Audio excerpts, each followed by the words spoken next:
Assalamualaikum, welcome back to my channel. Oke guys, balik lagi bersama aku Nelly. Seperti biasanya ya, aku bakalan bilang sebuah video.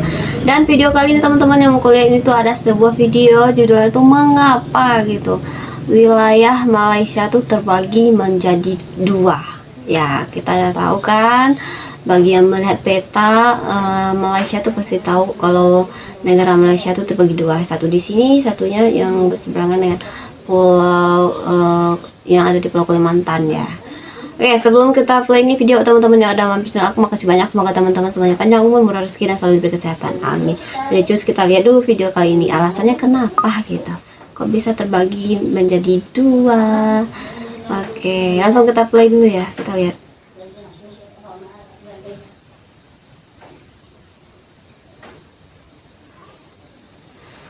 Oke.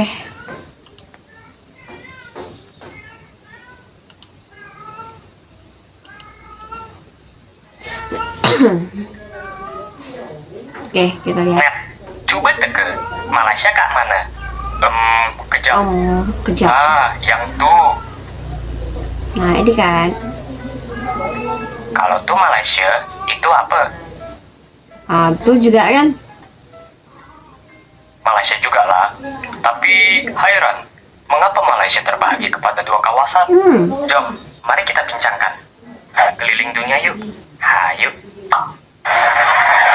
Oke, untuk video originalnya aku langsung taruh pada beberapa negara, linknya di video ada aku ya. sebagian wilayahnya yang terpisah dari daratan utama. Contohnya Amerika Serikat, ada negara bagian Alaska dan Hawaii, lalu Timor Leste dengan wilayah Oahuaca, dan masih banyak lagi. Begitupun dengan salah satu negara tetangga Indonesia, yaitu Malaysia. Seperti yang kita ketahui, Malaysia terbagi menjadi dua wilayah. Yang satu ada di Semenanjung Malaya, Betul. dan satu lagi ada di Pulau Borneo atau Kalimantan, atau sering juga disebut sebagai Malaysia Timur.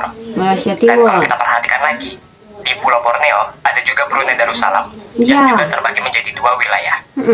Betul kan? Lantas kenapa wilayah Malaysia terbagi menjadi dua?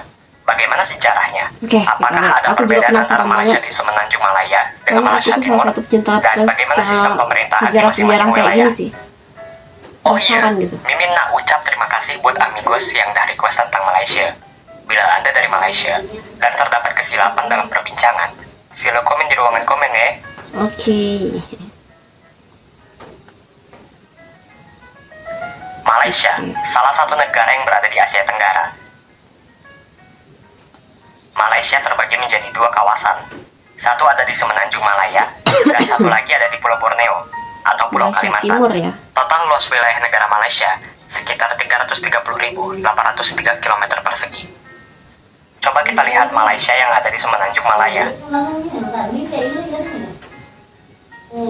Malaysia di Semenanjung Malaya berbatasan dengan Thailand, Ya. Singapura, dan Indonesia. Ya. Sedangkan Malaysia di Pulau Borneo berbatasan dengan Indonesia dan Brunei Darussalam. Kalau Malaysia yang ada di Pulau Borneo berbatasan dengan 3 provinsi di Indonesia, amigos. Ada Provinsi Kalimantan Barat, Provinsi Kalimantan Timur, dan Provinsi Kalimantan Utara.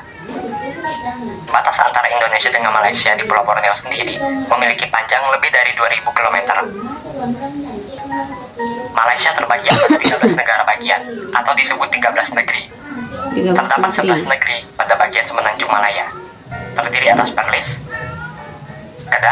Kedah, Penang, Perak, Perak, Kelantan, Terengganu, Pahang, Selangor, Negeri Sembilan, Malaka, dan Johor. Oh, jadi Johor Ibu paling kota sini Malaysia, ya. yaitu Kuala Lumpur dan Putrajaya, Jadi berlokasi di Pahang Selangor. yang termasuk paling besar ya.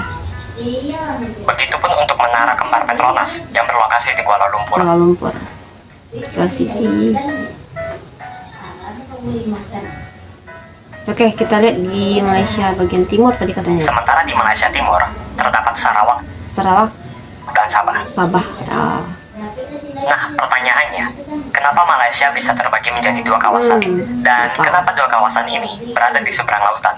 Ya, itu jauh Tentunya, juga jarak. keberadaan Malaysia yang terbagi menjadi dua tidak bisa lepas dari sejarah. Betul sekali, balik Pada lagi awalnya, ke sejarah. Semenanjung Malaya merupakan bagian dari Kerajaan Sriwijaya dari periode abad ke-7 sampai abad ke-13.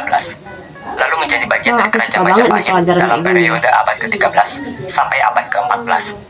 Lalu pada awal abad ke-15, para Meswara mendirikan Kesultanan Melaka. Seiring berjalannya waktu, Malaka menjadi pusat perdagangan yang sangat penting, menciptakan ekonomi dagang yang sangat kuat. Kemudian pada tahun 1511, bangsa Portugis datang dan menguasai Malaka. Setelah itu, Malaka dikuasai oleh Belanda sejak tahun 1641. Pada tahun 1786, Kerajaan Britania tiba di Semenanjung Malaya. Singkat cerita, Britania atau Inggris merebut Malaka dari Belanda melalui Anglo-Dutch Treaty 1824.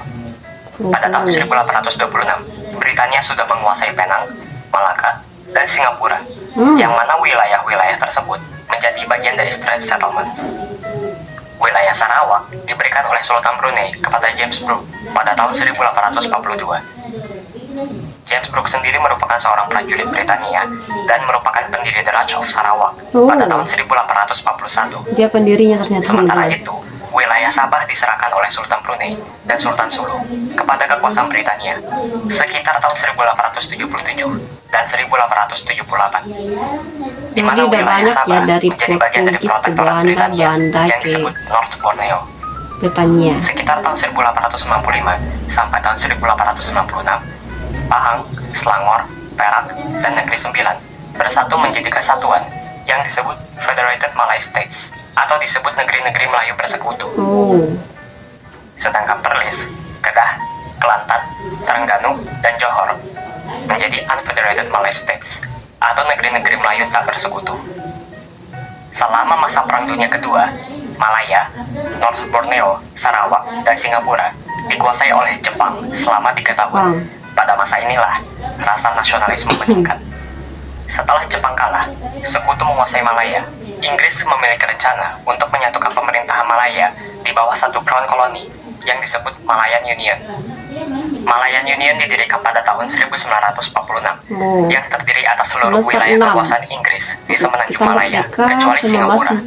Malayan Union dengan cepat dibubarkan lalu digantikan oleh Federasi Malaya pada tanggal 1 Februari 1948. Federasi Malaya memperoleh kemerdekaan pada tanggal 31 Agustus 1957. Terdapat sebuah rencana untuk menyatukan Malaya dengan crown koloni Inggris yang lain, yaitu North Borneo, Sarawak, dan Singapura. Nah, jadi mulai dari sini latar belakang atau alasan kenapa Malaysia menjadi 2 wilayah. Jadi sebenarnya bukan karena alasan geografis ya, satu pulau kemudian menjadi 2 pulau begitu ya, terbagi. Bukan seperti itu. Lagi dan lagi, karena alasan unifikasi atau dipersatukan dengan wilayah lain. Dan kemudian, pada tanggal 16 September 1963, Federasi Malaya dibentuk atau direkonstitusi menjadi Malaysia, negara yang kita kenal sampai saat ini. Sebenarnya, rekonstitusi tersebut harusnya dilaksanakan pada tanggal 31 Agustus tahun 1963 agar supaya bertepatan dengan hari kemerdekaan. Hanya saja oleh karena beberapa faktor seperti waktu untuk survei dukungan terhadap federasi di Sarawak dan Sabah oleh PBB menjadikan tanggal rekonstitusi diundur menjadi tanggal 16 September. Singapura pada awalnya menjadi bagian dari Malaysia, sampai akhirnya terpisah dan Singapura menjadi negara yang independen sejak tanggal 9 Agustus 1965. Kayak Timur Leste kali ya, karena Indonesia awal itu Malaysia waktu itu. Timur Leste kan termasuk provinsi di Indonesia ya, tapi memisahkan diri. Tentunya keberadaan 2 wilayah Malaysia yang berada di 2 kawasan berbeda menimbulkan pertanyaan soal apa bedanya kondisi atau keadaan yang ada di Malaysia di Semenanjung Malaya dan gimana Malaysia yang ada di Borneo atau Malaysia Timur. Menurut beberapa sumber ya, terdapat beberapa perbedaan antara Malaysia di Semenanjung Malaya dengan Malaysia Timur. Misalnya soal urusan imigrasi. Kalau warga Malaysia yang asli dari kawasan Semenanjung harus menggunakan paspor ketika berkunjung ke Sarawak dan Sabah. Sebaliknya, warga Sarawak dan Sabah tidak memerlukan paspor ketika berkunjung ke negara bagian lain di kawasan Semenanjung. Tapi kabarnya, aturan ini sendiri telah berubah. Nah, coba komen di ruangan komentar. Adakah maklumat ini betul ketat? Atau amigos yang mungkin tinggal di dekat Sarawak dan Sabah, apakah informasi ini benar atau tidak ya? Nah, boleh juga dong cerita di kolom komentar.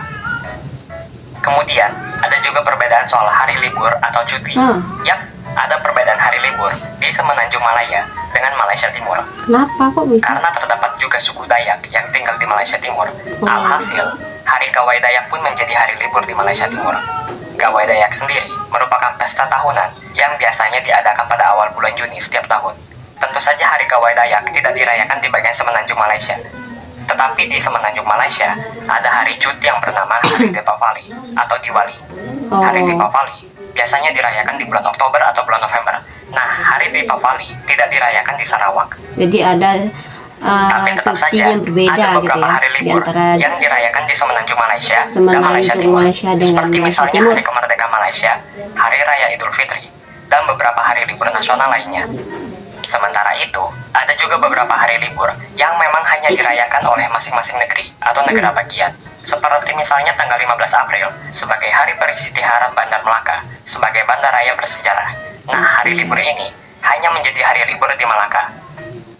Ibu kota Malaysia sendiri, baik Kuala Lumpur yang merupakan ibu kota negara dan Putrajaya yang merupakan ibu kota administratif berada di Semenanjung Malaysia, Putrajaya ini ibu tepatnya di kota negara bagian Selangor. administratif. Bagaimana dengan kota besar yang ada di kedua wilayah Malaysia? Kalau di Semenanjung Malaysia, ada Kuala Lumpur, Kajang, Johor Bahru, Shah Alam, Shah Alam nih, aku penasaran Subang banget Jaya, Shah Alam. dan beberapa kota lainnya. Sementara kota besar di Malaysia Timur, ada kota Kuching dan kota Kinabalu. Kinabalu, Kuching. Nah, gimana dengan kulinernya, amigos? Kuliner. Nasi menjadi makanan pokok bagi sebagian besar warga di Semenanjung Malaysia dan Malaysia Timur. Jangan lupa nasi lemak. Wah, sedap betul nih. Nasi lemak dimasak dengan santan segar dan disajikan dalam daun pisang yang sedap. Nasi lemak terdiri atas nasi, sambal, ikan bilis, telur rebus, dan beberapa iris timun dan juga kacang tanah. Hehe, Mimin sendiri juga suka nasi lemak. Jadi itu nasi lemak. Nasi lemak sendiri memiliki beberapa varian. Ada varian Alor Setar yang biasanya dikenal juga sebagai nasi lemak kuning dan penyajiannya lebih mirip dengan nasi kandar. Ada juga varian Terengganu di mana lauk lengkapnya diganti dengan ikan aye. Kalau di kita ya di Indonesia namanya ikan tongkol, amigos. Nasi lemak juga bisa ditemukan di beberapa tempat di Indonesia, amigos. Nggak tertarik tak, Min? Tertarik. Oh iya, amigos. Mohon maaf kalau Mimin masih banyak kekurangan dalam penyampaian informasi ya. Jadi kalian boleh koreksi juga. Amigos bebas berpendapat ya, kritik, saran, asalkan sopan. Mungkin ada juga yang kurang berkenan misalnya dengan jokes Mimin. Mudah-mudahan kedepannya Mimin juga bisa lebih baik lagi ya. Kalau ada kritik dan saran, Mimin berterima kasih. Berarti itu semua bentuk perhatian dari kalian semua, amigos. Sehat-sehat semuanya. Nah, teman-teman, itu ya penjelasannya kenapa Malaysia itu terbagi menjadi dua gitu, guys. Jadi ujung-ujungnya balik lagi ke sejarah ya, teman-teman. Kita udah simak tuh sejarahnya tadi ya. Jadi ada Semenanjung Malaya dan juga Malaysia Timur. Wah, Indonesia pun pulau banyak ya, pulau banyak, dan sejarahnya ya balik lagi ke sejarah. Ternyata Malaysia itu banyak juga yang menjejak kemarin ya, dari Portugis pindah ke Belanda, dari Belanda barulah ke Britania tadi ya. Wah, jadi sejarah itu emang menentukan masa depan ya, teman-teman. Aduh, apa nih apa-apa. Oke, nah mungkin kali ini kita cukup kesekian dulu, teman-teman. Kita bisa jumpa lagi next video. But don't forget like, comment, share, and subscribe. Jangan lupa loncengnya diaktifkan juga. Oke, terima kasih. See you. Bye-bye. Assalamualaikum. Aku sangat suka nih belajar bahasa pula sejarah yang kayak gini nih.